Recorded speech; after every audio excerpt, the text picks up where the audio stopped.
Buenas tardes a todos, bienvenidos a esta sesión que vamos a celebrar hoy de forma virtual desde el Colegio de Médicos sobre un tema de actualidad, por supuesto. Vamos a asistir a una mesa redonda con 5 mujeres médicos que van a compartir con nosotros datos sobre el sesgo de género en la atención sanitaria y también en la carrera profesional, tanto en la vertiente clínica como docente o investigadora. En medicina, el 74% de los estudiantes son mujeres y desde el año 2017 en el Colegio de Médicos de Valladolid hay más colegiadas mujeres que hombres. Y sin embargo, la presencia femenina en puestos de responsabilidad, en las organizaciones colegiales, en los congresos y en las reuniones no refleja esa proporción. Además, conocemos que hay publicaciones que muestran que incluso existe un sesgo en la atención sanitaria a mujeres, infravalorándose sus síntomas respecto a los hombres, o incluso se ha detectado una menor inclusión de mujeres sobre los hombres en ensayos clínicos. En la carrera investigadora también hay estudios que muestran una menor proporción de mujeres como primeras autoras en trabajos publicados en diferentes campos, como puede ser el hepático. Hoy contamos con dos excelentes referentes en ese campo, pero también en cardiología, en oftalmología y en la mayor parte de las especialidades. Ambos temas nos preocupan tanto por su repercusión clínica como por la repercusión que tienen sobre la estructura sanitaria. Se ha visto que las empresas con mujeres en puestos de dirección mejoran sus resultados en términos de innovación, en retención del talento y en rentabilidad financiera, gracias a un mejor aprovechamiento de los recursos propios, algo que puede tener que ver con que la mujer ejerce un liderazgo más empático y motivador. Nuestro colegio, y de él presumo, tiene a gala ser el primer colegio de España donde hay paridad en su composición. Lo teníamos muy claro desde que empezamos a confeccionar la candidatura y que teníamos que ser referentes y que teníamos que reproducir la misma estructura que teníamos entre nuestros colegiados. Hace 2 años ya realizamos una encuesta sobre mujer y medicina en la que recogimos la visión de los colegiados y las colegiadas sobre el colegio y sobre la necesidad de avanzar en mayor igualdad. Hoy vamos a contar, como decía al principio, con 5 excelentes ponentes. Ana Serrador, especialista en cardiología, presidenta de la Sociedad de Cardiología de Castilla y León y tesorera de nuestro Colegio de Médicos. Rosa María Coco, especialista en oftalmología, profesora titular de la Facultad de Medicina de nuestra UBA y también desarrollando no solamente su investigación, sino su parte clínica en el IOBA. Carolina Almohaya es hepatóloga del Hospital Universitario Río Ortega. Marga Calonge es catedrática, la primera catedrática de nuestra facultad en oftalmología de la Facultad de Medicina de Valladolid y es directora del Grupo de Investigación en Superficie Ocular del IOBA. Y por último, Gloria Sánchez Antolín es vicepresidenta del Colegio de Médicos de Valladolid, es especialista en aparato digestivo y actualmente está desarrollando la función de directora de hospitales en el SACIL. Bueno, yo por mi parte no les voy a robar más tiempo a los ponentes y vamos a empezar el programa y eso es el turno de Ana María Serrador Frutos. Adelante, Ana. Muchas gracias a todos. En primer lugar, agradecer al doctor Almodí, a la doctora Sánchez Antolín, el invitarme a participar en estas sesiones, siendo hoy el Día Internacional de la Mujer Trabajadora. Os voy a hablar de los sesgos y las inequidades en patología cardíaca. Sabéis que la cardiopatía isquémica constituye una de las principales causas de mortalidad en las mujeres en los países desarrollados y es responsable de la tercera parte de las muertes de las mujeres a nivel mundial. Numerosos estudios a lo largo de la historia demuestran que las mujeres con síndrome coronario agudo, en comparación con los hombres, han sido y siguen siendo subdiagnosticadas y subtratadas. Se realizan menos pruebas diagnósticas, reciben menos tratamientos médicos y de revascularización en comparación con los hombres, lo que lleva a un exceso de mortalidad en el infarto en las mujeres, a pesar de tener los mismos beneficios que los hombres cuando se aplican las mismas medidas diagnósticas y terapéuticas en el síndrome coronario agudo.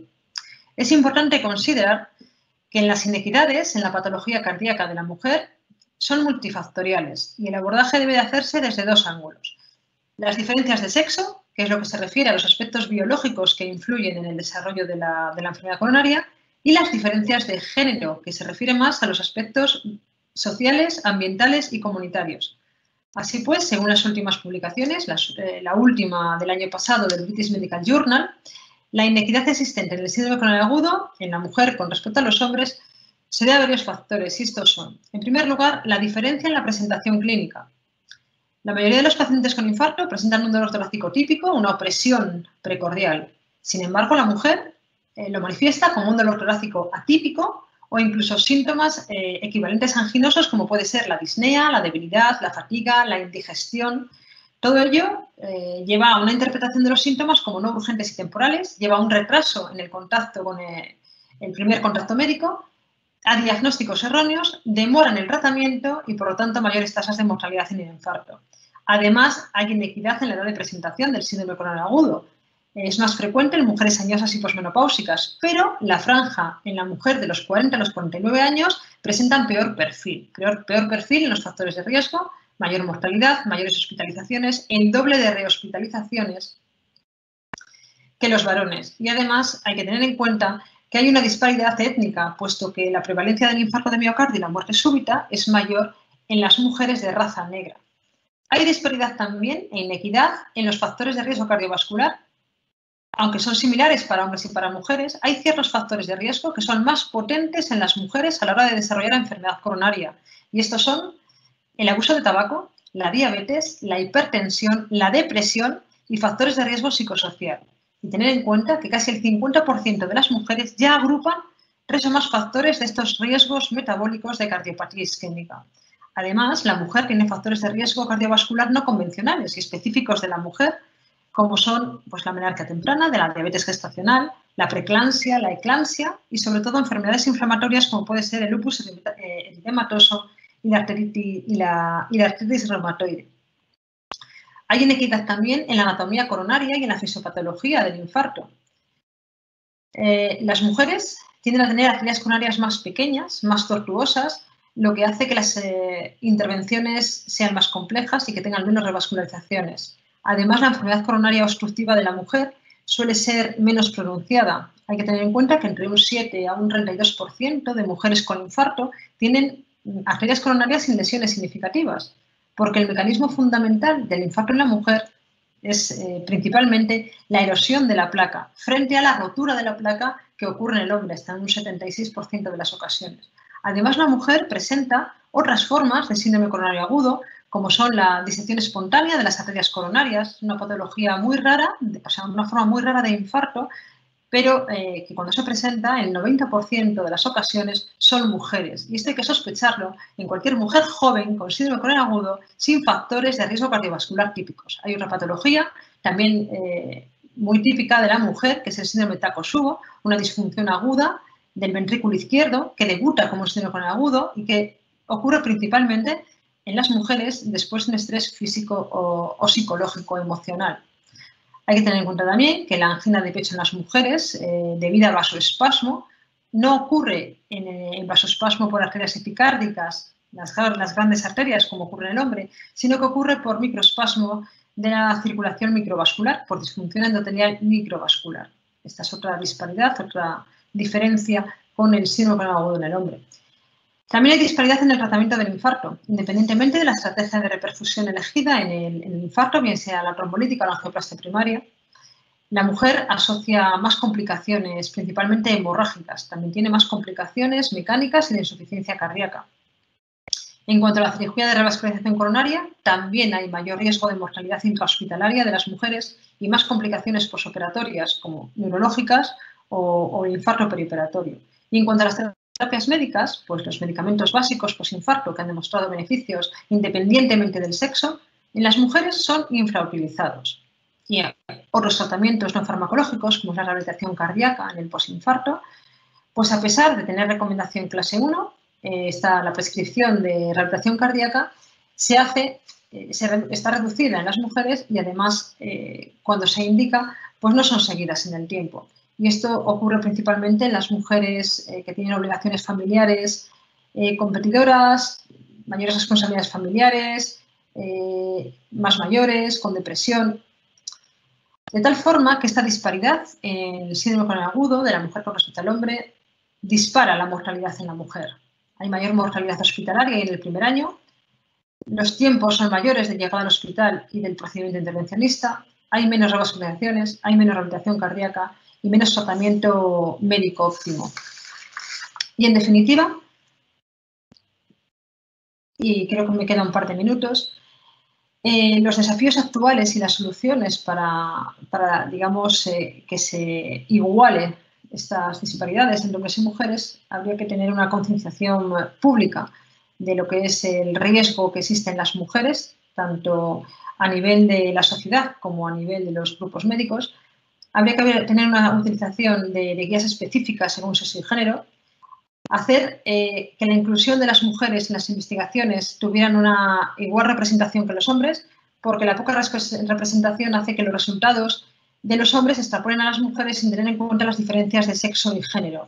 Habría que reconocer otros importantes determinantes de salud, como son bueno, pues las necesidades de apoyo social y emocional.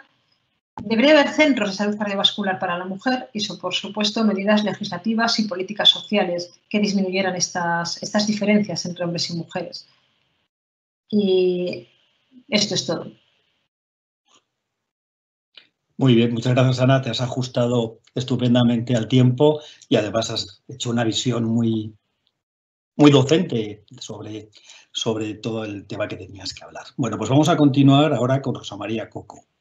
Adelante, Rosa.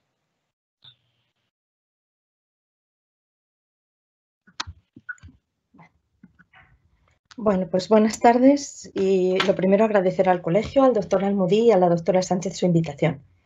Empezaré mi intervención diciendo que la brecha de género existe en ciencia y que lo sabemos precisamente gracias a la ciencia. Y es que aunque la mayoría de los profesores y científicos creen que son justos e imparciales, numerosos estudios bien diseñados, publicados en importantes revistas revisados por pares, muestran que el sesgo de género en las ciencias y la medicina es generalizado y persistente. Se ha demostrado que hay desigualdad de trato en la educación, incluida la calificación de estudiantes o la tutoría, en el trabajo, incluida la contratación, la promoción o las oportunidades vitales, que el acceso a puestos de responsabilidad es aún pequeño, que hay desigualdad en las relaciones de poder y en el equilibrio entre el trabajo y la vida personal, o que algunas mujeres todavía sienten miedo en algunos espacios o situaciones. Además, específicamente en ciencia, hay inequidad en el acceso a los recursos, en la productividad, en la evaluación o en el éxito de una propuesta de subvención, todo lo cual contribuye a que la brecha salarial se mantenga. Tengo que reconocer que la representación de la mujer en puestos científicos profesionales está aumentando notablemente, aunque sea lentamente, gracias a políticas dirigidas y a que muchas instituciones, como la Universidad de Valladolid, tienen programas de diversidad y equidad para promover que este ascenso continúe. Por ejemplo, el porcentaje de rectoras ha subido del 8 al 23% en los últimos 10 años, aunque solo 1 de cada 4 personas que dirigen institutos o centros de investigación son mujeres. Además, este aumento en el número de científicas no ha ido acompañado de un aumento en el número de catedráticas, que suponen solo el 25% del total, siendo este porcentaje aún menor en ciencia, tecnología, ingeniería y matemáticas. Por ello, debemos de asumir que todavía existe un techo de cristal. Y lo cierto es que esa brecha comienza por la ausencia de vocaciones científicas entre las mujeres que eligen menos estas carreras. Volviendo a la carrera investigadora, lo más importante es que es obligatorio aportar evidencias sobre los méritos investigadores, ya que hay un mínimo sin el cual no puedes acceder a esa carrera, ni consolidar el puesto, ni promocionar. Además, los profesores médicos lo hacen con un sobreesfuerzo personal, porque suelen realizar esas tareas investigadoras fuera de su horario laboral, lo que está vaciando nuestras facultades de profesores y, por lo tanto, de investigadores, sobre todo en las asignaturas clínicas. Y es precisamente en la consecución de esos méritos donde además se observa una importante brecha de género. Para ilustrar esto con datos os diré que históricamente ha habido diferencia en la obtención de financiación para la realización de proyectos de investigación, aunque afortunadamente en nuestro país la tasa de éxito de las mujeres ha sido aproximadamente de un 46% en las últimas 3 convocatorias de la Agencia Estatal de Investigación, gracias a todas las cosas que han implementado con respecto a la perspectiva de género, ¿no? Piden un número mínimo de investigadores y de investigadoras mujeres y piden que siempre se tenga en cuenta en la propuesta esa perspectiva de género. Además, solo un 24% de las solicitudes de patentes son presentadas por mujeres en España, aunque debemos sentirnos orgullosos porque ocupamos el tercer puesto en el mundo respecto al porcentaje de mujeres solicitantes de patentes. Respecto a la autoría de artículos, venía siendo habitual que el porcentaje de primeras autoras fuera bajo, pero en los artículos publicados más recientemente el porcentaje de primeras autoras ha aumentado mucho, aunque son muy pocas las mujeres que van como últimas autoras o como autoras de editoriales.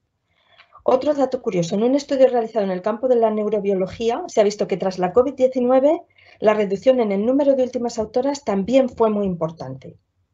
Y también se ha demostrado que los editores invitan a menos mujeres a evaluar artículos. Y es que no solo hay más evaluadores hombres, sino que las mujeres rechazan con más frecuencia ser evaluadoras, alegando habitualmente falta de tiempo, mucho trabajo o no ser expertas en el tema.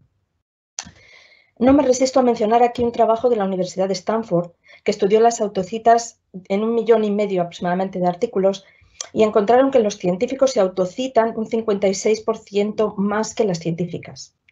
De esta forma, ellos consiguen mayor visibilidad y más méritos, porque el número de citas se tiene en cuenta para evaluar la calidad de los artículos y, por lo tanto, la carrera investigadora.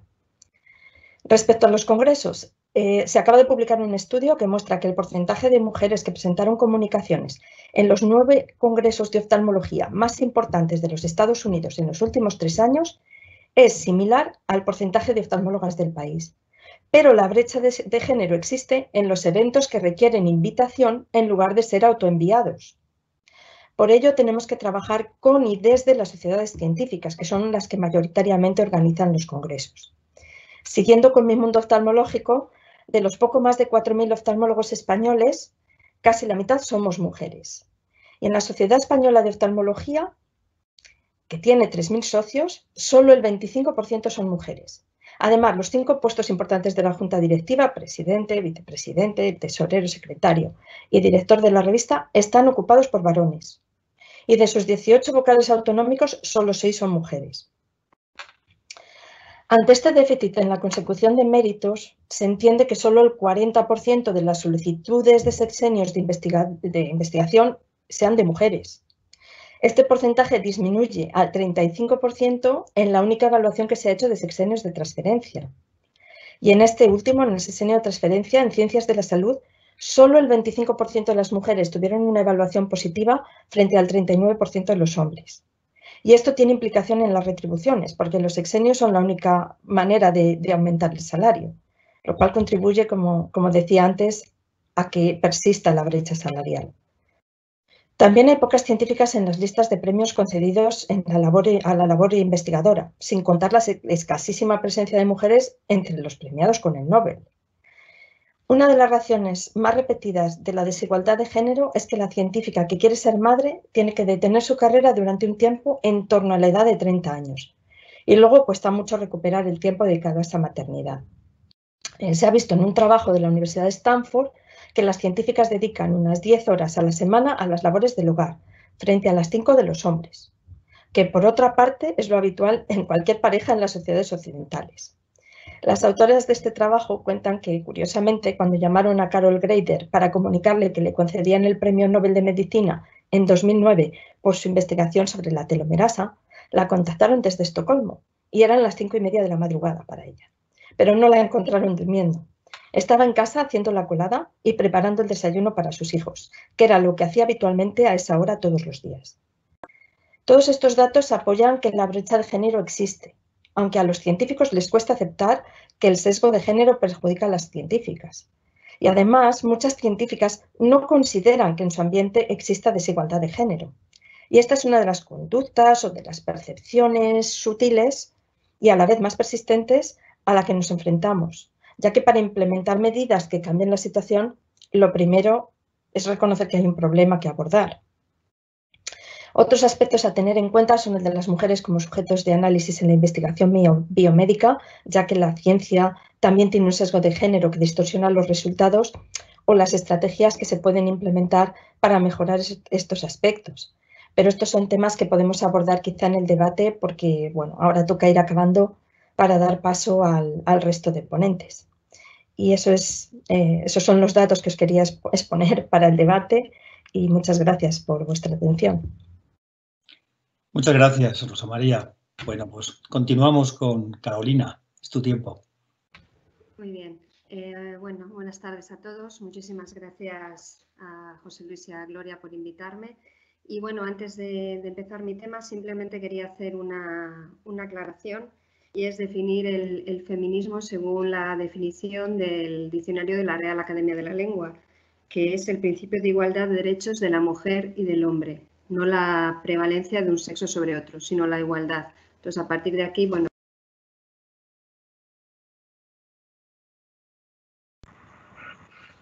El micro, Carolina. Carolina, el micrófono. No te oímos. ¿No me habéis oído nada? Los últimos segundos, los 10 últimos segundos. Desde la definición de feminismo. Vale, bueno, pues empiezo, voy a hablar de la inequidad en hepatología como profesional y como paciente. Nosotros en el año 2016 se constituyó el Grupo Español de Hepatólogas, Médicas Hepatólogas, y bueno, al principio éramos un grupo pues un poco como de amigas, pero se fue ampliando y ahora pues somos unas 200, entre 200 y pico, 300 hepatólogas. Por lo tanto, en el año 2017 decidimos ver dónde estábamos. Os voy a compartir simplemente tres diapositivas.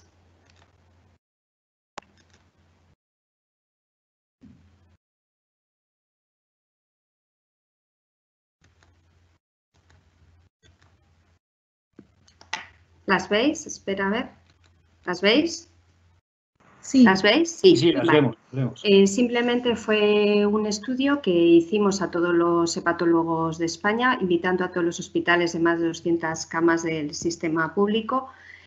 Como hepatólogos queríamos decir que eran médicos dedicados con un 60% más del tiempo total de trabajo dedicado a enfermedades hepáticas. Fueron invitados todos los hospitales, más de 200 camas, y respondieron 121 de 150 hospitales, por lo tanto el 81%. Los datos que solicitamos fueron el número de patólogos, el género, la edad y el rango que tenían en ese momento, ya fueran médicos adjuntos, jefe de sección y jefe de servicio. Lo que obtuvimos pues fue que había en aquel momento 423 hepatólogos en España, de los cuales el 56%, como veis a la izquierda, eran mujeres y el 44% hombres. Cuando valorábamos según el rango, el 21% de mujeres solamente eran las que ocupaban los puestos de responsabilidad, contando como jefe de sección o unidad o jefe de servicio. Cuando veíamos que esta brecha se agrandaba más todavía en los hospitales más pequeños, de menos de 500 camas y que no fueran universitarios. Ahí había más hepatólogas que hombres, más que en la media, de un 62% y un 38% de hepatólogos. Y los puestos de responsabilidad eran ocupadas solo por un 8%.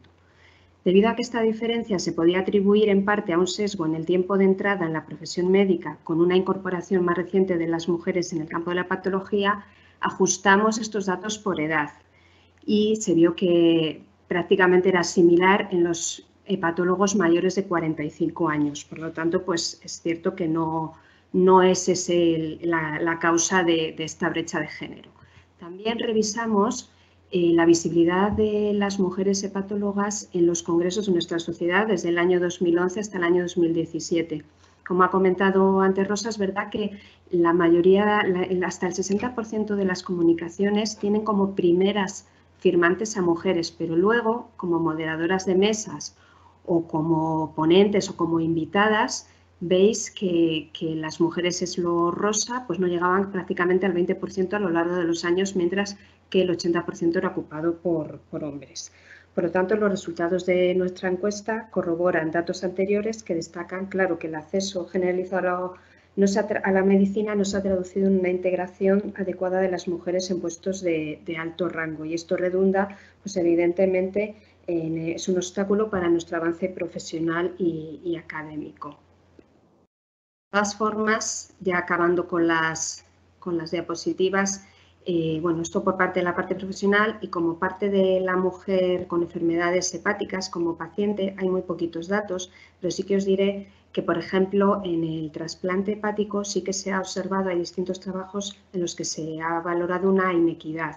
¿Por qué? Pues porque nosotros cuando introducimos a un paciente en lista de espera lo hacemos en base a unos scores, que son el MEL y el MEL sodio, cuyas variables, una de ellas es la creatinina, se sabe que en las mujeres siempre va a ser un poquito menor por la menor masa muscular y el filtrado glomerular no se relaciona, la función renal no se relaciona con la creatinina, con lo cual ya tenemos una inequidad al entrar en lista de espera. Y una vez que una mujer con una enfermedad hepática esté en lista de espera, es más difícil de trasplantarla que a un hombre. Primero, porque priorizamos por ese mismo score y segundo, por el tamaño de las mujeres. Muchas veces es verdad que somos más pequeñas que el sexo masculino y los hígados a veces son más grandes y no son para mujeres, o sea, habría que partirlos o, bueno, tener un menor tamaño. Aparte de eso, se sabe que las mujeres también tardan más en trasplantarse por la priorización de los scores y además es más fácil que salgan de la lista de espera por una percepción subjetiva de que están demasiado enfermas. Todo esto se está intentando mejorar con nuevos scores y de hecho, bueno, pues en España estamos haciendo un estudio multicéntrico de validación de nuevos scores para evitar estos sesgos en cuanto pues, a la biología de la mujer, como puede ser la creatinina y demás. Y bueno, pues nada más, se podrían comentar muchísimas cosas, pero bueno, a ver si luego el debate damos un poco más de sí. Gracias. Muy bien, muchas gracias, Carolina. Bueno, nada, Margarita Calonge, es tu turno. Margarita, adelante. Bueno, pues buenas tardes a todos y muchas gracias también por esta invitación. Tengo que decir que no tengo demasiados datos, me he sabido de esta invitación el sábado y bueno, os voy a decir alguna cosa que he visto y que bueno, yo creo que todos lo conocéis. ¿Hay brecha de género en la carrera docente? Pues lamentablemente la respuesta es que sí, eso ya os lo imaginabais. Pero hay que matizar cómo es esa desigualdad y además esta desigualdad pues es un fiel reflejo, yo creo, de la evolución de la situación laboral general de la mujer. Es curioso porque, curioso y bien conocido, en la docencia preuniversitaria y sobre todo en la docencia primaria, la desigualdad de género es al revés, domina la mujer, como todos sabéis. En la docencia primaria hay 5 mujeres por cada hombre en este ámbito. Y bueno, pues quizá a lo mejor también hay que intentar arreglar esta brecha, pero en todo caso esto es una discusión quizá para otro momento, para luego el coloquio. Pero claro, la situación se invierte dramáticamente cuando vamos a la educación superior, a la educación universitaria. Y ahí la representación femenina pues está aún desequilibrada. Va mejorando mucho a pasos agigantados y, por ejemplo, en el año curso 16-17, según datos del Ministerio de Educación, el 41% del PDI, del personal docente e investigador español, era femenino. Y algo mayor, de hecho, en la universidad privada. Pero claro, a pesar de estas cifras son un poco engañosas si no las desmenuzamos un poco, porque la brecha de género es vertical y horizontal, y me explico. La brecha es importantísima vertical, es decir, respecto a categorías laborales. Cuanto más va ascendiendo uno en las categorías docentes, menos mujeres se va encontrando. Y, por ejemplo, pues hablando del porcentaje que se ha mencionado antes de mujeres catedráticas en la Universidad Española, pues en el año 2000 era un 13%, asciende al 20% en el año 2010 y actualmente, 10 años más tarde, pues estamos entre el 22-23% en la mayoría de las universidades españolas, es decir, 2010, 20%, 2020, 10 años después, hemos subido poco, o sea que algo pasa. Sin embargo, es curioso que cuando vamos a la universidad a distancia, este sube al 32%. Una vez más, hay que pensar que la universidad a distancia permite una mayor reconciliación laboral, lo puedes hacer desde casa, sube el porcentaje de mujeres que pueden dedicarse a esto.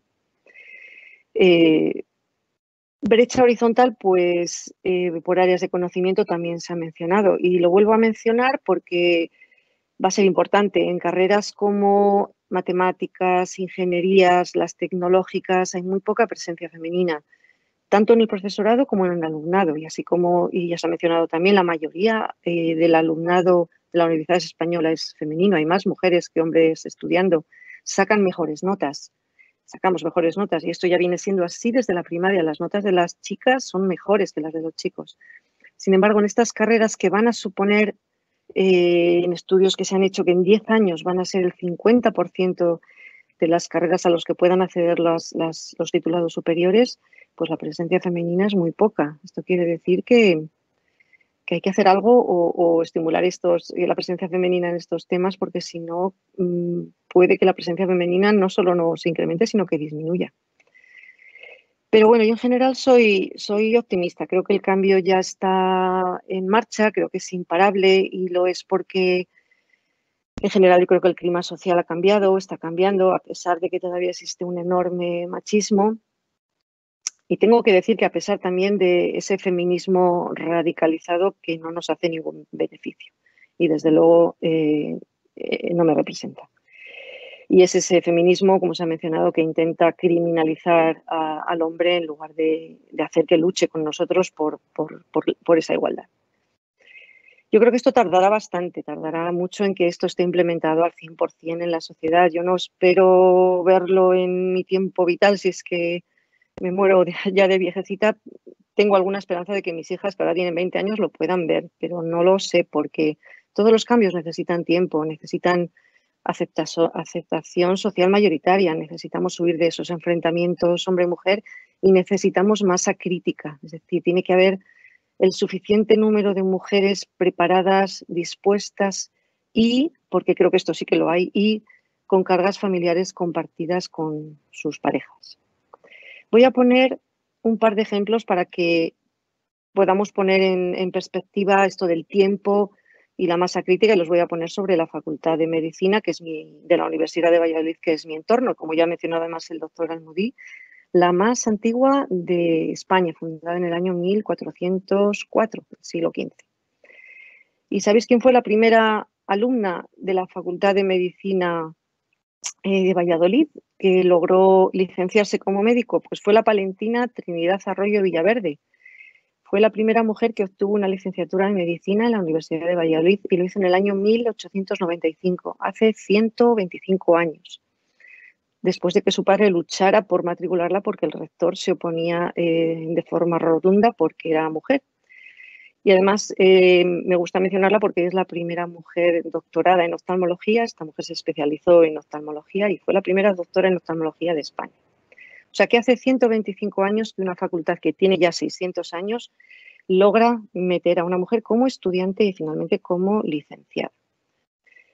Tengo que hacer aquí un paréntesis, me salgo de la Facultad de Medicina un momento para deciros que si este dato que he visto es cierto, 15 años más tarde, el 8 de marzo precisamente de 1910, se publicó una Real Orden del Ministerio de Instrucción Pública permitiendo por primera vez la matriculación de alumnas en todos los establecimientos docentes. Hace 110 años, hasta hace 110 años no podía haber alumnas en todos los establecimientos docentes. Volviendo otra vez a la Facultad de Medicina, tuvieron que pasar 100 años desde que esta primera licenciada se licenció en Medicina hasta que la Facultad de Medicina tuvo su primera catedrática en el año 2005 conmigo. O sea que la Universidad de Valladolid, la Facultad de Medicina, pues ha tardado 100 años desde que tuvo su primera licenciada hasta que tuvo una catedrática. Esto ocurrió en el año 2006, cuando se celebraba el 5º centenario, y yo me he enterado por casualidad hace muy poquito, Y no me dio ningún orgullo, me dio bastante pena y bastante incredulidad pensar que yo en el año 2011, bueno, en el año 2005, o sea, que no haya habido ninguna mujer catedrática hasta entonces. La verdad es que no me dio mucha pena e incredulidad.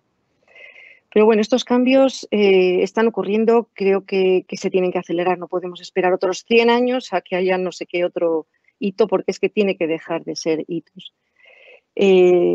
La Universidad Española creo que está totalmente comprometida. La CRUE ha elaborado ya hace años un manifiesto al que la Universidad de Valladolid se adhirió para un compromiso total para promocionar la igualdad de género en la Universidad Española, tanto en el ámbito universitario como en la sociedad, en la que creo que la universidad debería hacer un mayor énfasis y debería tener una influencia mayor, pero esto también es discusión para otro debate.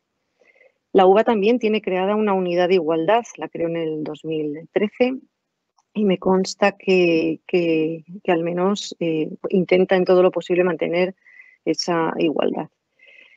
Es decir, todos estos cambios llevan tiempo y para eso se ha dado esa perspectiva de hace 100 años que pasó esto y lo demás allá. Es decir, los cambios llevan un tiempo, pero sí que es cierto que hay que hacer y se están haciendo cosas para acelerarlos. Y creo que está pasando lo que tiene que pasar poquito a poco. Creo que solo las políticas de conciliación familiar nos pueden ayudar. Es efectivamente algo que ha mencionado una de mis colegas, la que me ha precedido, es reduciéndolo al hecho de que el tener hijos nos retrasa muchísimo en nuestra carrera, en nuestro ascenso, y muchas veces nos paramos allí porque no tenemos capacidad de seguir conciliando todo esto. Es un problema muy difícil. Yo no veo que darnos bajas laborales de un año solucionen nada. Creo que más bien nos lo ponen más difícil. Cuando una vuelve después de un año, pues todos los varones o mujeres que no han tenido hijos, que cada vez hay más que deciden no tenerlos, pues ya nos han pasado, ya nos han dejado atrás. Habría que pensarlo un poco más cómo hacer esto efectivo, porque realmente creo que es el hecho de la maternidad lo que hace que nos paremos, que nos sigamos y que a pesar de que hay mucha mujer estudiante, mucha mujer en los puestos de más, digamos, más bajos, cuando queremos ascender nos vemos con ese problema. Queremos tener hijos y nos frenamos demasiado. Esta es mi opinión mezclada con algunos hechos y bueno, hasta aquí os puedo contar y muchísimas gracias de nuevo por esta invitación. Muchas gracias, Margarita. Y adelante, Gloria. Bien, bueno, pues buenas tardes. La verdad que a estas alturas de la reunión se han dicho muchas cosas interesantes y bueno, poco más voy a contar yo, quizá centrarme un poquito más en aspectos, vamos a decir, más prácticos incluso, ¿no? La verdad que efectivamente somos más mujeres que hombres en la profesión médica, pero los números impresionan porque en septiembre del año 2020 el INE ha publicado que hay en España colegiados 278.000 varones y 598.000 mujeres y el crecimiento de las mujeres cada año es del 3,2% respecto al de los hombres, que es 2,3%, es decir, que realmente somos una mayoría importante.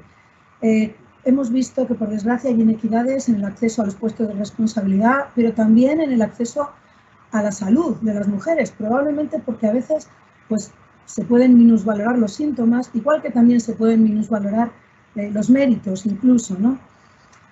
Pero no solo hay datos en cardiología, en hepatología, ¿no? Hay datos en otras especialidades como anestesia, psiquiatría, también los hay en otras profesiones como en abogadas, en ingenieras, etc. La verdad que personalmente tengo que reconocer, pensando en esta mesa redonda, que yo no fui consciente del sesgo de género hasta hace poco, hasta que la reflexión con otras mujeres profesionales pues me ayudó a entenderlo, porque no era muy consciente porque la educación en mi familia nunca fue desigual, entonces no me lo pareció jamás, ¿no? En el colegio tampoco, también creo que recibí una educación bastante sin ningún tipo de sesgos. Y en la universidad pues creo que tampoco hay, en lo que se refiere a la docencia, sesgo vamos a decir, en la calificación de los alumnos, ¿no? Incluso cuando eres médico y te presentas al MIR, pues vuelve a ser una prueba bastante justa. Sin embargo, la inequidad, desde mi experiencia, aparece después, cuando ya las cosas no son tan objetivas, ¿no? Aparece cuando uno quiere hacer la tesis y es hombre o mujer y el acceso es diferente, ¿no? O cuando una mujer quiere acceder a un puesto de responsabilidad y a pesar de méritos parecidos o mejores que un hombre, pues tiene muchas veces menos posibilidades. Entonces, realmente, mi reflexión primera es esta, ¿no? O sea, ante la ley todos somos iguales y creo que la sociedad hace esfuerzos en lo que es las primeras épocas de la vida, en la educación, pero sin embargo el día a día no es tan fácil cuando eres mujer, ¿no? Y sobre todo a medida que la vida profesional avanza. Por poner un ejemplo de un grupo español que ha publicado inequidades en el desarrollo de la carrera profesional en atención primaria, estudiaron 88 centros de atención primaria en el que las mujeres eran más del 50%, eran el 50.8%. Y lo que observaron entre hombres y mujeres es que había diferencias significativas en el tiempo dedicado al trabajo doméstico en las mujeres respecto a los hombres y en el menor número de cursos de formación que hacían también las mujeres respecto a los hombres. Los puestos de gestión eran muy inferiores también en mujeres, oscilaban, eran el 9% frente al 28% en los hombres.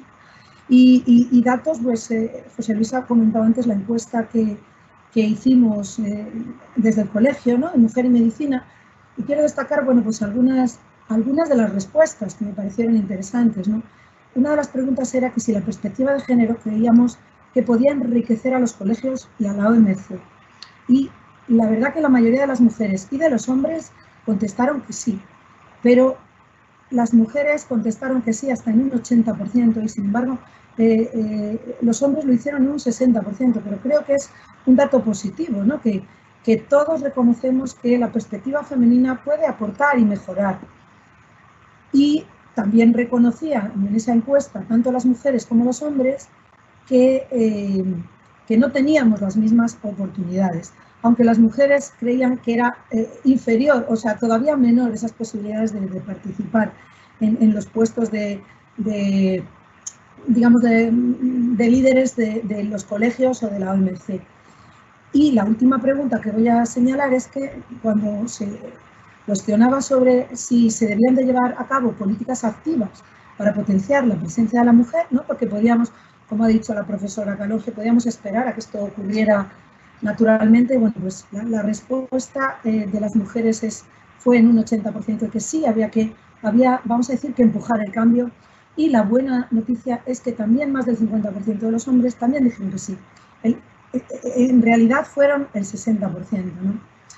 Pero, insisto, una vez vistos los sesgos, pues yo lo que me pregunté es cuáles son las causas, ¿no?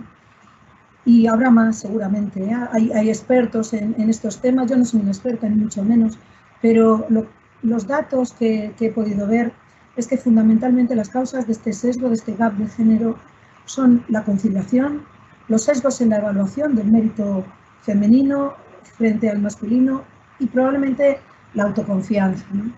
En lo que se refiere a la conciliación, bueno, pues como la verdad que hay datos, la ciencia, como ha dicho la doctora Coco, la ciencia también sirve para demostrar esto, ¿no? Hay un artículo publicado en JAMA que dice que estudia las horas de trabajo que dedican las mujeres y los hombres a la vida profesional dentro de una pareja, cuando no tienen hijos y cuando ya tienen hijos. Y bien, en ambas situaciones las mujeres dedican menos horas de trabajo, pero cuando tienen hijos las mujeres, esa diferencia es todavía mayor, todavía dedican menos horas al trabajo profesional. Hay otro artículo hecho por un grupo suizo que me ha resultado también muy interesante porque comparan en hombres médicos y mujeres médicos cómo de importante es su carrera y la de su pareja, teniendo en cuenta si su pareja es médico o es académico o tiene otro tipo de profesiones, ¿no? Y la verdad que llama muchísimo la atención que los hombres médicos, la carrera de su pareja es más importante que la suya solo en un 6%. En un 48% es tan importante como la suya. Y en un 45% su carrera es lo más importante. Sin embargo, las mujeres médicos, cuando su marido, cuando su pareja es también médico, su carrera es prioritaria solamente en un 6%.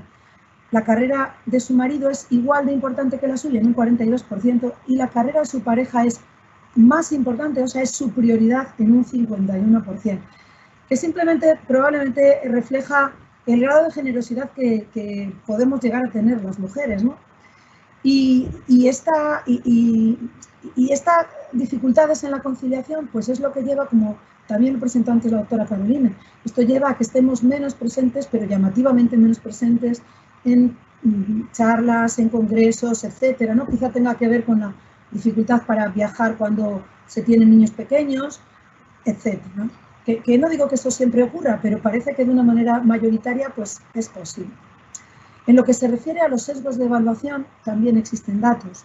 También se han detectado en diversos trabajos que los méritos de los hombres y de las mujeres, solo por llevar un nombre de varón o un nombre de mujer, pues se valoran de manera diferente, ¿no? Hay un trabajo súper clásico, ¿no? Que es el mismo currículum de una persona inexistente, ¿no? Que se envía a varias empresas con John o Jane, o sea, con un nombre de varón o con un nombre de mujer, se valoró de diferente manera. Y también destacan muchas publicaciones la necesidad de modelos de mujeres triunfadoras, luchadoras, científicas, visibles. Son muy importantes para que las generaciones más jóvenes, vamos a decir, que tengan modelos a seguir y que no dé tanto miedo, pues a veces arriesgarse o luchar por encontrar tu puesto o el puesto que crees que te corresponde en la carrera profesional. Y al hacer esta reflexión, pues bueno, yo también me he planteado, como vosotras anteriormente, ¿no? Que probablemente todo ello es importante hacerlo sin perder los valores de ser mujer, ¿no? Es muy triste que una mujer tenga que renunciar, por ejemplo, a vida personal o a proyectos personales, como a tener hijos, pues por la exigencia algunas veces de la carrera profesional. No solo nosotras trabajamos en empresa pública, en universidad, pero hay muchas mujeres que trabajan en la empresa privada donde la presión a veces pues puede ser muy alta, ¿no? Y por último, o en tercer lugar, porque insisto que seguramente haya muchos más también importantes, la autoconfianza. Parece que se ha descrito en las mujeres profesionales lo que se ha llamado el síndrome del impostor, ¿no?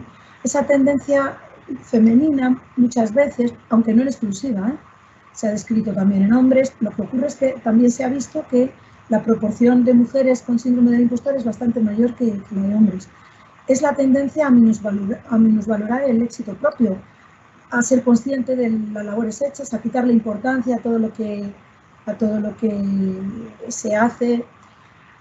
Yo también creo que quizá a veces puede que no sea pues una característica femenina también la humildad o el miedo a destacar o ser excesivamente perfeccionista, ¿no? Es lo que nos hace o nos puede hacer en ocasiones no valorar el trabajo hecho. Y a veces que no lo valoremos nosotras mismas, pues no ayuda mucho a que se nos valore también por los demás. También en la empresa privada hay estudios que parece que han visto que cuando existen mujeres en los puestos directivos mejoran los resultados de las empresas, ¿no? Tanto en términos de innovación como en retener el talento o incluso en rentabilidad financiera, porque parece que lo que se ha visto es que las mujeres somos más eficaces en lo que se refiere al aprovechamiento de los recursos, porque quizá el liderazgo femenino es más empático, más motivador, más de equipo, ¿no? Por tanto, la verdad que quizá poco a poco lo inteligente sería incluir mujeres de liderazgo, porque enriquecería nuestros equipos, ¿no? Para mí es un orgullo que la Junta Directiva del Colegio de Médicos estemos representadas en más del 50%, porque porque creo que la visión tanto de las mujeres como de los hombres en un equipo directivo como es este, pues, o incluso en el de la Consejería de Sanidad, ¿no? Tenemos una mujer consejera y varias directoras generales, varias directoras técnicos, pues probablemente ayude a tener otra visión de los objetivos, otra visión de la conciliación y otro liderazgo pues, más compartido, ¿no? Por tanto, y como resumen, pues quizá es importante que se vayan poniendo,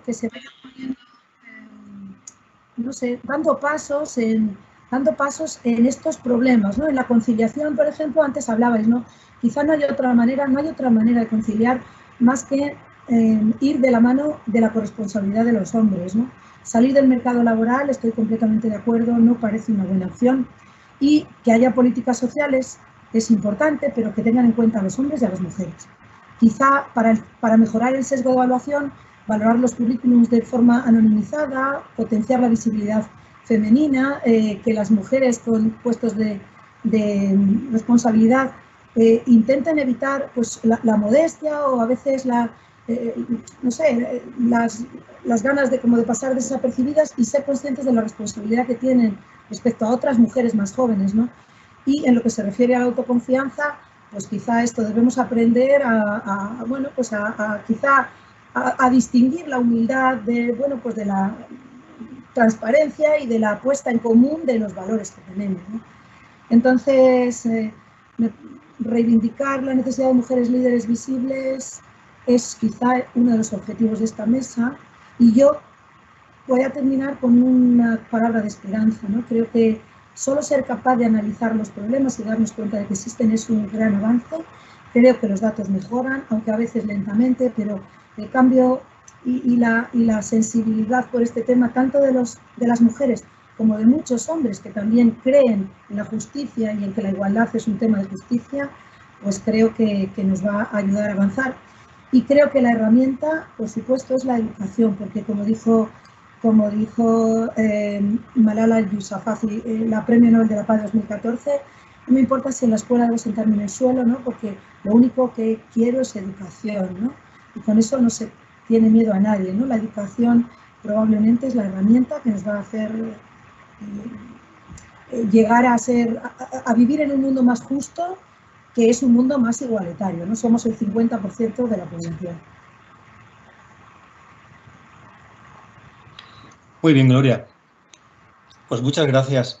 La verdad es que es un lujo contar con 5 ponentes de la categoría que tenemos hoy, igual que cuando hablabas antes de la Junta Directiva, pues es un lujo poder estar rodeado de un grupo de personas tan plural, que aporta tantísimo y que además tiene muy claro que voy a aprovechar para hacer, a mí me gusta meter cuñas de vez en cuando, ¿no? Existía un debate hace un año y pico en el cual se analizaba en un estudio demográfico y se malinterpretaban algunos resultados y se llegaba a conclusiones erróneas y que no beneficiaban para nada a la profesión, ¿no? Cuando se decía que en algún momento se llegó a decir que la feminización era un problema. La feminización no es un problema, la feminización es una oportunidad y un compromiso y un reto que tenemos todos. Pero bueno, vamos a empezar el turno de preguntas. Sí que os pediría que encendieseis la cámara los 5 ponentes y os iré. Bueno, voy a hacer una pregunta. La primera pregunta es una pregunta general, dirigida para todos, en la cual la verdad es que pues es una perspectiva de futuro, ¿no? Y además, es una de las preguntas que yo tenía preparadas, pero que casualmente, pues también una de las personas que nos está viendo y nos está escuchando, pues nos transmite en el chat, ¿no? Y nos habla nos pregunta sobre el futuro, ¿no? ¿Cómo veis el futuro? ¿Y cómo veis el futuro desde dos perspectivas, ¿no? Al final, en ese futuro, el sistema se tendrá que adaptar a la feminización de la profesión médica, o pensáis, espero que no, que tengan que ser las compañeras médicos las que se tengan que adaptar a un sistema que, si no tiene ninguna modificación, va a ser mucho más duro para las compañeras. Entonces, bueno, pues os lanzo la pregunta y, bueno, pues espero vuestra respuesta casi en el mismo orden de vuestras intervenciones. Entonces, te pregunto a ti, Ana, ¿qué opinas sobre cuál es el futuro que esperamos y cuál es el futuro que pensamos, cómo va a ser el recorrido, ¿no?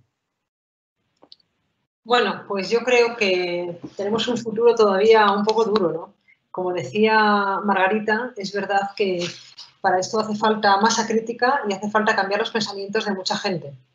Si me preguntas un poco en la dirección de lo que yo he hablado, pues la verdad es que en lo que se refiere a la cardiopatía y demás, pues como eso va a depender de factores, los factores genéticos y los factores biológicos, pues nos va a seguir, digamos, desfavoreciendo a la mujer. Y lo que corresponde a factores ambientales y socioeconómicos, pues lo mismo, ¿no? O sea, hasta que la mujer pase a tener unos apoyos sociales mayores y unas compensaciones y unos apoyos en esas cargas familiares, pues obviamente vamos a estar también desfavorecidas en cuanto a los factores de riesgo.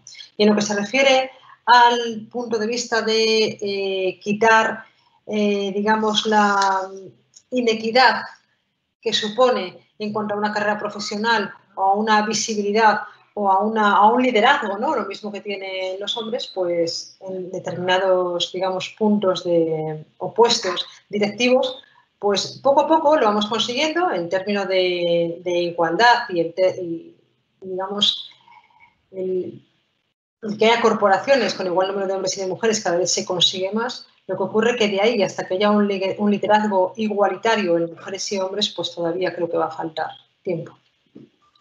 Muy bien. Rosa.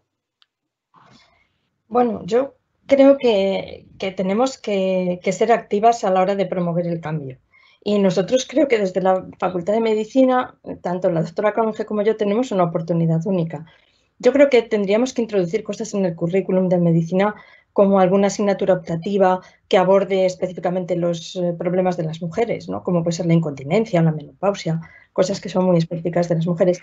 Y también incluir en las competencias transversales pues, conferencias o aprendizaje basado en problemas que introduzcan la perspectiva de género, que enseñemos a los alumnos cómo escribir un proyecto o cómo abordar una pregunta científica teniendo en cuenta la perspectiva de género, no solo a la hora de redactar la pregunta, sino también a la hora de hacer el análisis de los datos.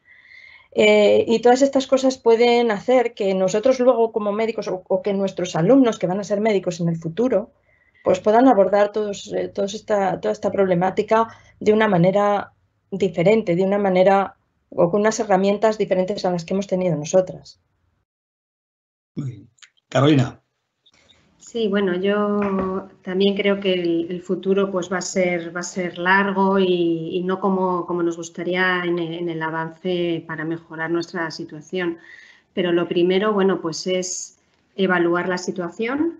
Como yo ya he comentado, pues nosotros dimos un gran paso al hacer el grupo de mujeres hepatólogas. A raíz de ahí se han hecho grupos de mujeres en todas las especialidades y se ha evaluado la situación, es saber dónde estamos y saber lo que queremos y a dónde vamos. Entonces, pues bueno, es cierto que como tú comentabas, el 74% de las estudiantes de medicina son mujeres y creo que, bueno, pues la sanidad se tendrá que ir cambiando y reformando con todo esto. Hoy, sin ir más lejos, he visto a una médico de familia en el telediario de La 1, no sé si lo habéis visto, y que comentaba que, bueno, que ya una parte importante que veía pues era, por ejemplo, los turnos. Si no, tu pareja no te ayuda, no es que no te ayude, no, tu pareja no trabaja contigo, pues la gente que está de turno de tarde o de turno de noche, no hay colegios para dejar a los niños. Simplemente eso, es una tontería, os puede parecer, pero son cosas que hay que intentar mejorarlas, pues sobre todo con educación y sobre todo con ayudas externas y, por supuesto, la pareja 50-50. Eso es así, es lo que bueno, yo pienso, saber dónde estamos, saber lo que queremos, intentar poner los medios para conseguirlo. Muy bien. Margarita.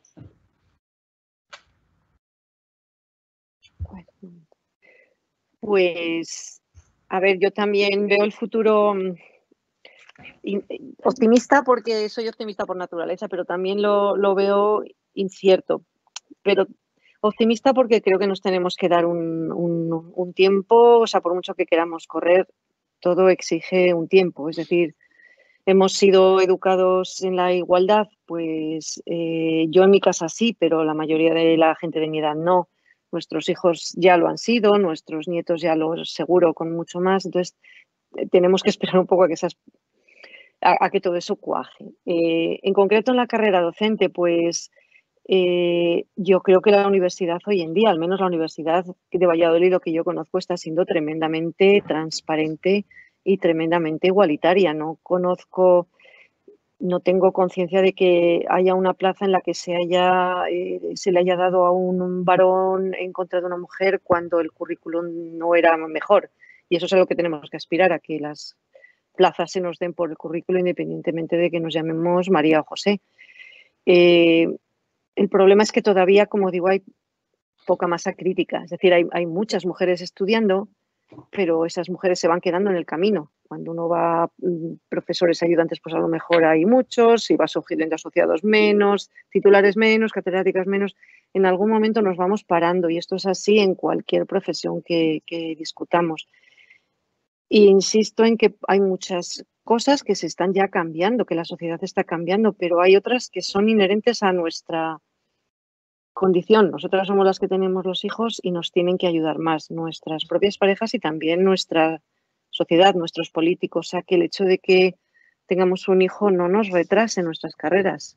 Voy a poner un ejemplo que puede ser tonto, pero yo no querría que me dieran un año de baja. Lo que quiero es que me dejen incorporarme en cuanto mi cuerpo me lo permita, que me lo va a permitir muy poquito.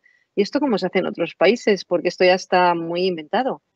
En todos los edificios, muy cercanos a nosotros donde uno trabaja, existen guarderías perfectamente atendidas donde uno lleva a su bebé y además cada cierto tiempo pues baja a ver a su bebé y baja a darle de mamar, con lo cual puedo seguir trabajando y puedo estar con mi bebé.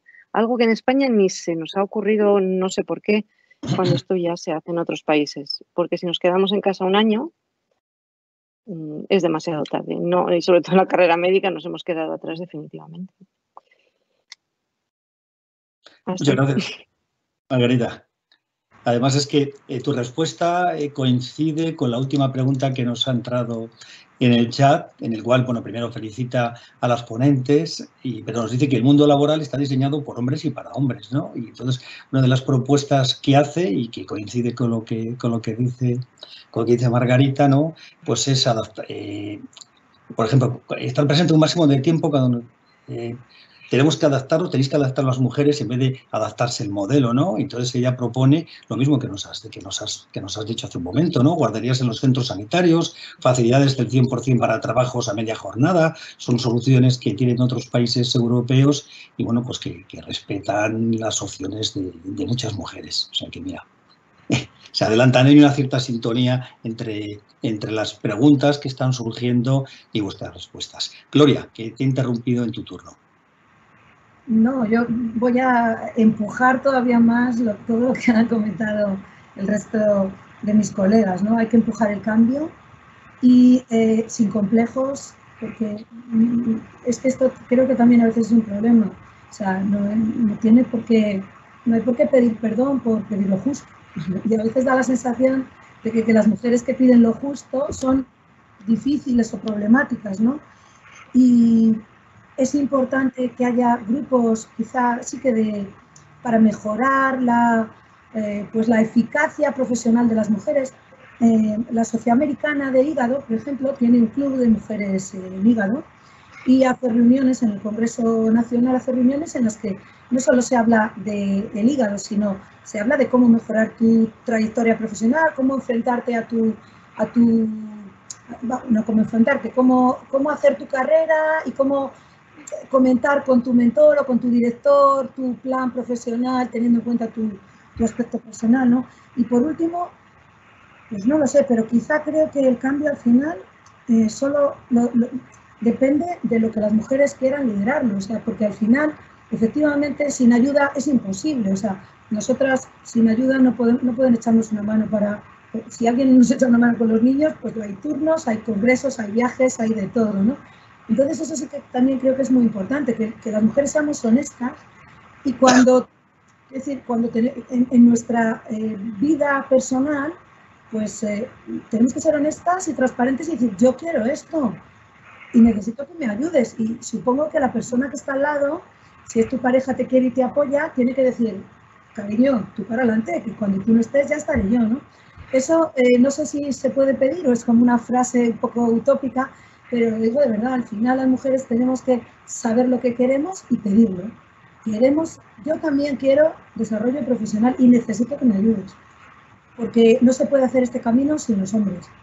Y además no hay por qué, ¿no? Todo lo contrario. Yo estoy también, con lo que se ha comentado antes, este no es un camino individual, este es un camino bueno para la sociedad entera y como es para todos, tenemos que hacerlo entre todos. Y yo como mujer agradezco infinito que la persona que está a mi lado, cada decisión que he tomado en irme, en volver, pues haya dicho, si es bueno para ti, es bueno para los dos. Supongo que eso es lo que yo pediría, compromiso social, porque eso es lo que nos va a permitir hacer. Guardería o no guardería, eso no depende de nosotras, pero eso sí que depende. Así es, pero yo no lo pediría, yo lo exigiría, Gloria. Hay que ser más ambicioso, no hay que pedir, hay que exigir. Estamos en el momento de exigir. Yo os quería hacer una pregunta. Al final, el resumen es que todo lo que creemos que es fundamental es que exista una corresponsabilidad, medidas de conciliación y educación, ¿no? Y de estas tres patas, que yo creo que son las tres más importantes, ¿cuál creéis que es la más importante, la que tiene más peso, la que va a ser más fácil de conseguir y la que nos va a costar mucho tiempo obtener un resultado? Repite las tres. Corresponsabilidad, conciliación y educación. Yo creo que son los tres ejes fundamentales, ¿no? Que nos van a permitir progresar en... Yo creo que un poco de los tres, José Luis.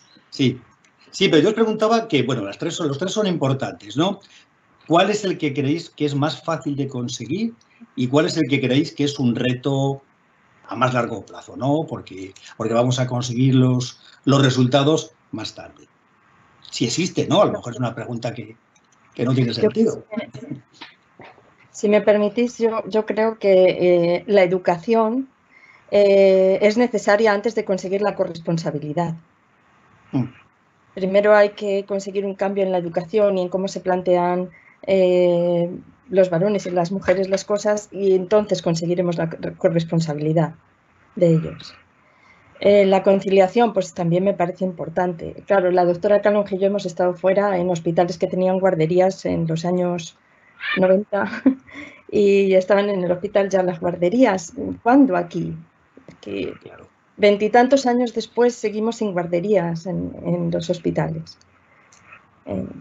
Creo que no podemos ir tan tarde, ¿no? Claro, pero tanto eso como la conciliación son medidas que se escapan de nuestra capacidad, ¿no? Porque son medidas que tienen que tomar los que tienen la responsabilidad, las autoridades gubernamentales o las autoridades sanitarias, ¿no? Y luego la educación, es una opinión personal, los resultados en educación les conseguimos no inmediatamente, les conseguimos en la siguiente generación o en la siguiente. Antes yo creo que Margarita también lo decía, ¿no? Que esperaba, ella se había educado de una forma que coincidía con su forma de pensar, ha educado a sus hijos así y piensa que sus nietos se van a educar de esa misma manera, pero probablemente en el conjunto de la sociedad no tengamos resultados hasta la segunda generación. Pero bueno, el reto ahí está y hay que seguir empujando en esa línea. Os voy a decir otra... Bueno, no, os he cortado. Si queréis hacer alguna sobre ese... Yo solo quería incidir en lo que has dicho. Creo que la educación es lo más difícil de conseguir porque es que nuestros políticos, los que diseñan todas estas políticas que nos tienen que ayudar, también tienen que haber sido educados, pero de verdad, no de postureo, sino de verdad en esa igualdad. Y claro, no, quizá nosotros los que estamos aquí pues somos excepciones, no somos muy representativos de lo que es la sociedad en general. Somos pues personas que han tenido acceso a educación superior, etcétera. No somos muy representativos de la sociedad. La mayoría de la sociedad todavía no está educada en la igualdad. O sea, todavía siguen habiendo acoso en las escuelas, en las niñas de 15 años, de 12.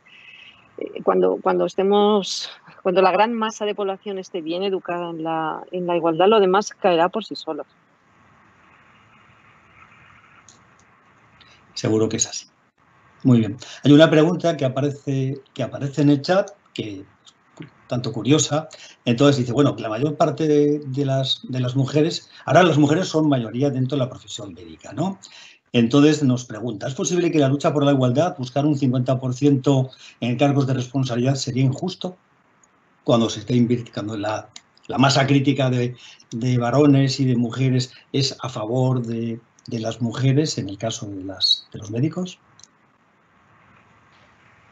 Hombre, yo creo que todo es relativo, ¿no? De momento, con conseguir el 50% ya iríamos bien. Ya habéis visto los datos que he presentado, que en hospitales pequeños, o sea, siendo las mujeres hepatólogas 60%, el 8% solamente tenía puestos de responsabilidad.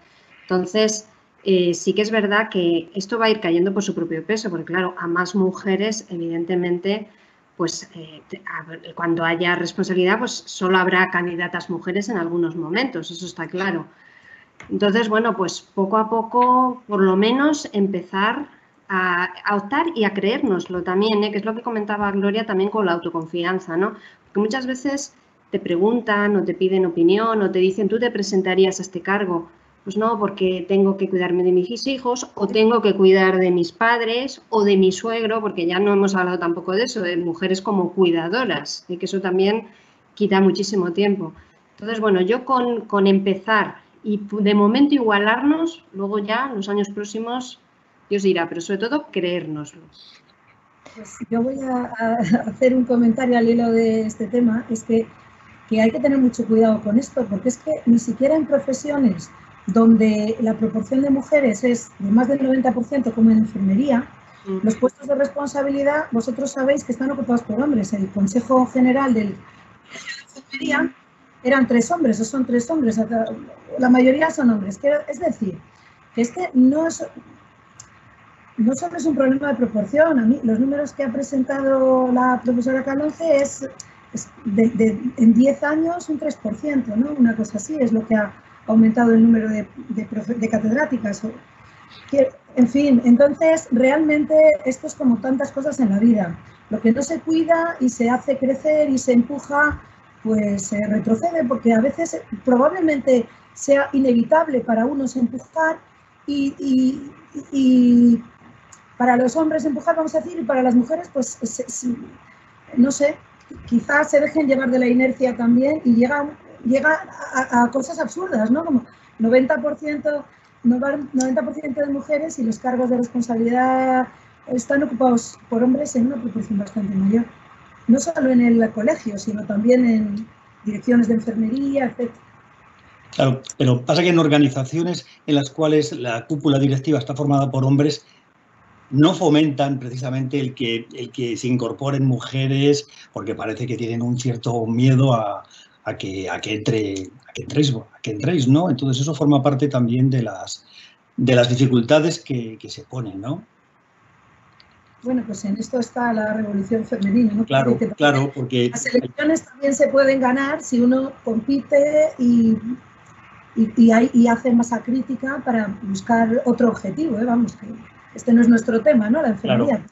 Lo que pasa es que muchas veces nos lo dice en el chat una participante, ¿no? Que el talento femenino muchas veces hay que ir a buscarlo porque no se puede estar esperando a que vengan, ¿no? Entonces yo creo que son medidas inteligentes por las personas que quieren liderar organizaciones, pues que busquen ese talento y que arrastren y que animen a las compañeras y a los compañeros a participar. Esto es una pregunta que va dirigida al colegio, pero no me gustaría, bueno, la puedo responder yo, pero quiero que la responda o bien Gloria o bien Ana, o las dos que tienen responsabilidades en el colegio de médicos, ¿no? Y nos pregunta, dice, ¿el colegio qué está haciendo para que las nuevas colegiadas se involucren y para que incorporen las nuevas ideas en el ambiente y en la organización y en la gestión del colegio? Contamos con el hándicap de la gran desafección que tienen todos los colegiados, sean hombres o sean mujeres, con su colegio. Pero bueno, ya que nos llega esta pregunta, quiero que la conteste Gloria y Ana, que forman parte de la Junta Directiva. Ana ha salido, no sé por qué, yo creo que no está conectada ahora mismo. No la veo, seguro que tiene múltiples ocupaciones. La vocal de Médicos Jóvenes es una mujer, para empezar, ¿no? Es una mujer que trata, en realidad sus objetivos son interesarse por las iniciativas de los médicos jóvenes, de los médicos y de los médicos. Y luego desde el colegio, pues seguro que no es suficiente, pero iniciativas como la de hoy lo que intentan es, pues antes hemos hablado, lo primero, al menos plantear la situación y que seamos conscientes. Y yo voy a añadir que creo que no es fácil, porque, como he dicho antes, agradezco muchísimo a las otras 4 doctoras que están aquí, que sean capaces de opinar públicamente sobre algo que a mí no me parece tan escandaloso como es pedir lo justo, ¿no? Insisto, porque no es fácil ni siquiera para las mujeres. Entonces, me alegra la pregunta porque eso significa que debemos hacer alguna iniciativa más. Hicimos la encuesta Mujer y Medicina hace 2 años, te recuerdo, la presentamos en un congreso de Mujer y Medicina, a la que nos invitaron, y bueno, pues quizá no hagamos tantas cosas diferentes. Tampoco pretendemos, como hemos dicho antes, acaparar de ninguna manera, ¿no? Ni el colegio, ni ningún otro aspecto de la profesión, ni la docencia, ni la investigación. O sea, es que las mujeres no pretendemos copar todos los puestos, de nada. Yo creo que las mujeres simplemente pretendemos avanzar en que podamos desarrollar una carrera profesional en las que se nos juzgue con justicia. Exacto. Bueno, hay una pregunta que yo no puedo responder y probablemente no la puede responder ninguno de los que está aquí. Y nos dice que en el Hospital Universitario Río Ortega se organizó para tener una guardería y no salió por falta de demanda o por falta de subcontrata para realizarlo. No lo sé. Es que no sé si, Gloria, tú ya estabas ahí. Cuando se sacó a concurso una guardería y es cierto que no hubo empresa, vamos, que licitara. No sé si se podría haber insistido, pero eso es verdad, que se sacó a concurso es verdad. Y la doctora Carolina también lo sabe. Sí, es cierto. O sea que el problema estuvo en que no se presentó nadie a... Sí, estaba el local y todo ya para hacer, pero no. Claro, para que a lo mejor la solución está no en subcontratarlo, sino en en hacerlo activamente desde nuestra gerencia regional, el crear esas guarderías y dotarlas de recursos y dotarlas de personal. Muy bien. Y una pregunta que estoy viendo aquí, dice, bueno, que las 5 ponentes están en los primeros niveles de la carrera profesional. ¿Cuál creen que va a ser? Es que se ha cortado. La persona que ha puesto esto que lo complete. Quiero entender que, bueno, que las 5 ponentes están en los primeros niveles de carrera profesional, que es más que obvio. ¿Cuál creen que ha sido su recorrido, ¿no? Si han tenido muchas dificultades, si han podido vencer esas dificultades, qué herramientas han tenido para poder solventar esas dificultades. Me imagino que la pregunta irá en ese sentido. Venga, tengo que dirigir. Pues quizá puedo responder yo, por ejemplo, breve para que podáis todas. Yo en mi caso tengo que decir que no he encontrado obstáculos por ser mujer. Los he encontrado pues por la dificultad que hay en España de retornar, quiero decir, yo mi carrera, mi doctorado, todo eso lo hice sin ningún problema. Mi especialidad, me fui fuera 2 años y volver y tener un sueldo y poder reengancharme, pues fue difícil. O sea, no logré nunca una plaza en el hospital clínico y gracias a Dios pues me decidí por la universidad, pues por una plaza en aquel momento que no me llegaba para comer, pero bueno, me dejé guiar de mi maestro y o sea, las dificultades han sido las inherentes.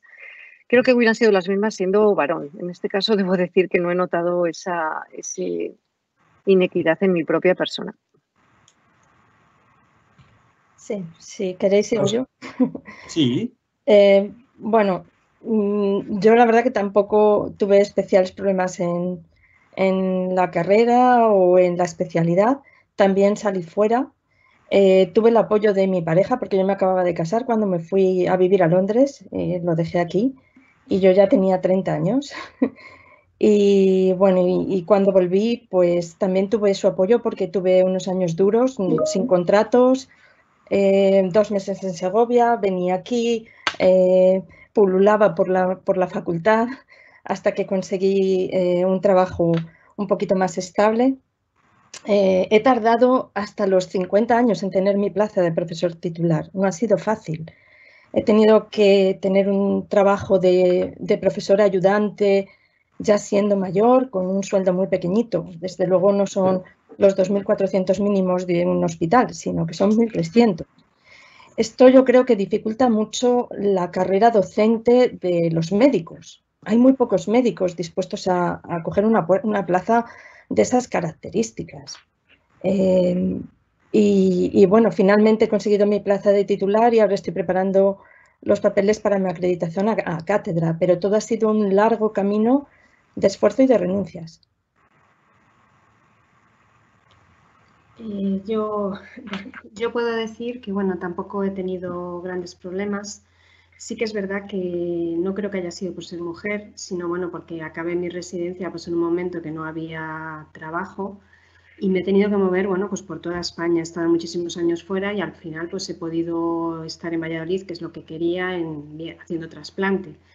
Yo lo que tengo que agradecer es a mi pareja, porque mi pareja siempre me ha seguido. Yo siempre he sido la primera que me he ido moviendo y mi pareja hizo hasta una segunda residencia para seguirme y seguirme y seguirme. Entonces quiero decirte que, bueno, en este sentido creo que soy una privilegiada. Eso es amor, ¿eh? Espero. Pues yo, como también soy una persona muy positiva, la verdad que miro atrás y digo, bueno, tampoco ha sido tan difícil.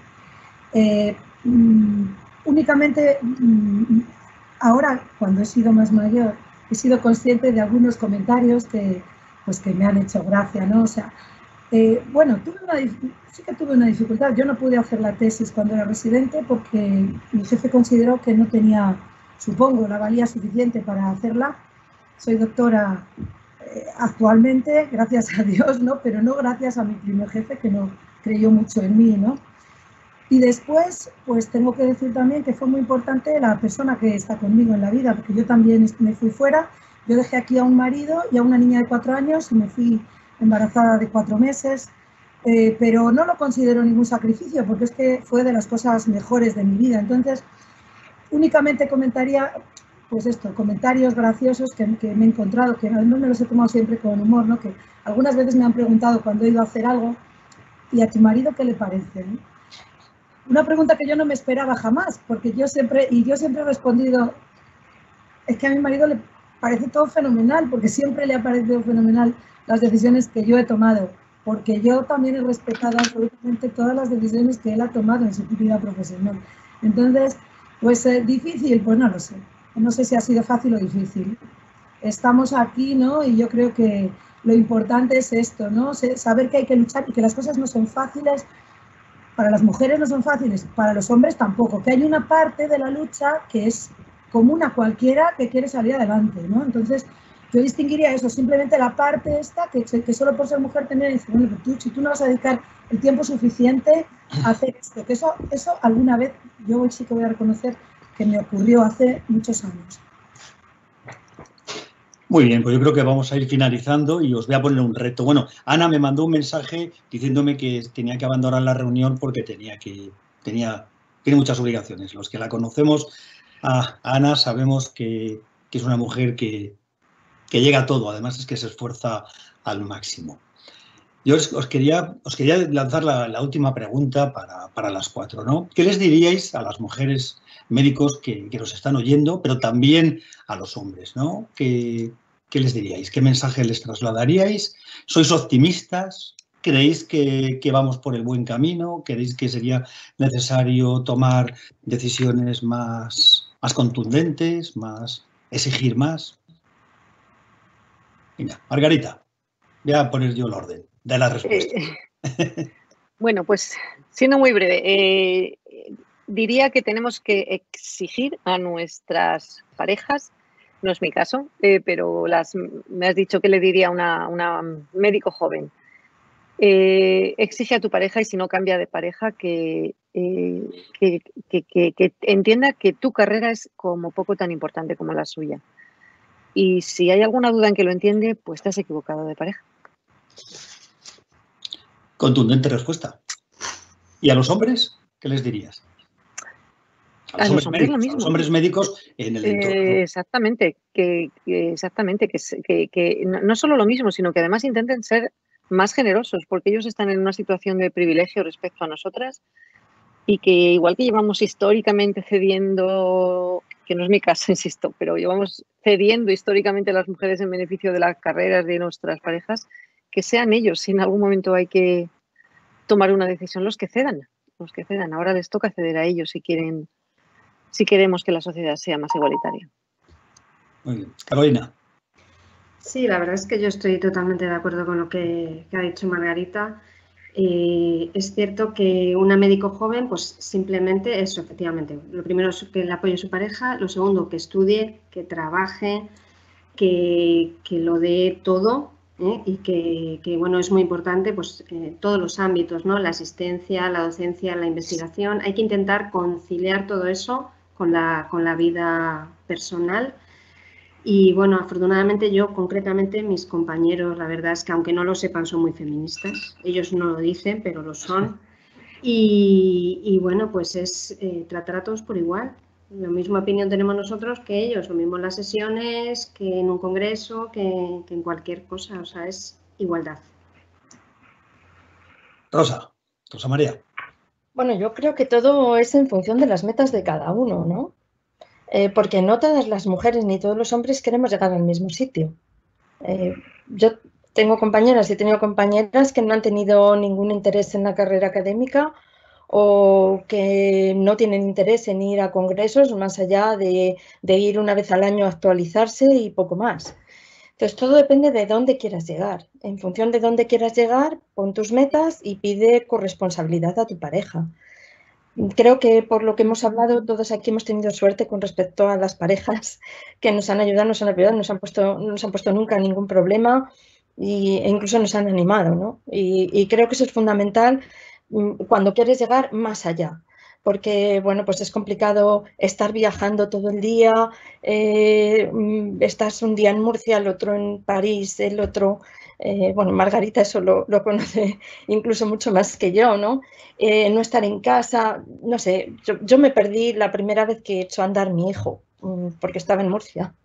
Y bueno, pues son cosas que tienes que querer renunciar a ellas.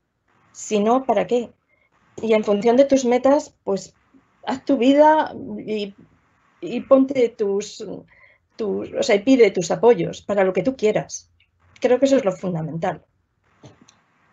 Muy bien. Gloria. Yo bien creo que lo que les diría es que tú puedes ser y vivir como tú quieras. Ojo, como tú quieras es como tú quieras, exigiendo mucho, exigiendo poco, pero como tú quieras, ¿no? Y ahí y yo añadiría que sin remordimientos es sin remordimientos. Hay veces que me preguntan, no sé, si soy una buena madre o si soy una mala madre. Yo, y lo digo en público, yo soy una buena madre. No sé si seré una buena esposa, porque eso lo tendrá que decir mi marido.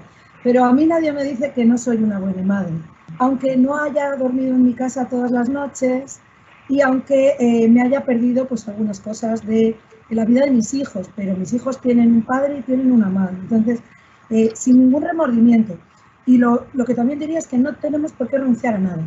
Quiero decir, que ninguna carrera profesional tiene por qué exigirle a nadie renunciar a tener una vida personal y a ser feliz. Y desde luego, yo creo que lo que uno tiene que ser es exigente. Y fíjate, es un poco radical, pero estoy de acuerdo con Margarita. Igual, sí, igual cuanto antes plantees las cosas, mejor. Si yo quiero esto y tú no lo entiendes bien, pues igual no eres la persona adecuada, ¿no? Entonces, creo que eso es muy importante para no frustrarnos en la vida y para no mirar atrás con remordimientos. Insisto, yo no tengo ningún remordimiento. Creo que soy una buena madre y no le toleraría a nadie que me dijera que no lo he sido porque no haya ido a recoger a mis hijas al colegio todos los días. Que no he ido. Muy bien. Y sin esperar a los políticos. Y si tuvieseis el poder, que lo tenéis, ¿qué cambiaríais? En la profesión médica, por supuesto. Bueno, yo creo que ya hay muchas cosas puestas en marcha, ¿no? Desde que en 1999 la Comisión Europea hizo esta directiva para mejorar toda la carrera científica y investigadora y docente y todo, pues yo creo que todas las legislaciones han ido transponiendo esa directiva europea a sus propias legislaciones y la legislación, las normas, las tenemos. El problema es el cambio de cultura. El problema es lo que decíamos antes, es la educación. Ya no es tanto la regulación, en mi opinión. Porque yo creo que la normativa existe y lo que tenemos que cambiar ahora es cómo nos comportamos, qué roles nos ponen a las mujeres o nos quieren endosar, permitidme esa palabra, ¿no? Y lo que tenemos es que cambiar eso, ¿no? Ahí había esa distinción que se hace entre sexo y género, ¿no? Sexo son los atributos biológicos, género son los comportamientos, los roles, lo cultural. Y lo cultural es modificable. De hecho, no es la misma perspectiva en la cultura griega que en la egipcia o que en la medieval o que en la nuestra. Y creo que esa es la evolución que tenemos que llevar, a cambiar la cultura y a cambiar las cosas por ahí. Muy bien. Bueno, yo creo que vamos a dar por finalizada la jornada. Ha sido un éxito, pienso. Yo estoy muy contento con el resultado. Estuve muy contento con la participación de nuestras 5 compañeras. Estuve muy contento con las preguntas que nos han llegado y con la participación. Y nada más, pues muchísimas gracias a vosotras por dedicar un poquito más de tiempo a otra actividad, que al final es una actividad que lo que hace es compartir sentimientos, conocimientos y sensaciones, ¿no? Que yo creo que eso es muy importante. Y gracias a los que han estado escuchándonos y viéndonos y nada, pues hasta otro día. Y que yo creo que al final lo que tendríamos que perseguir todos es que no tuviésemos que celebrar un día como este, que esto fuese lo normal. Y yo creo que al final lo conseguiremos entre todos. Vale, venga, pues muchas gracias. Buena tarde y a descansar, que mañana será otro día duro. Muchísimas gracias. Adiós. Gracias. Un abrazo. Gracias.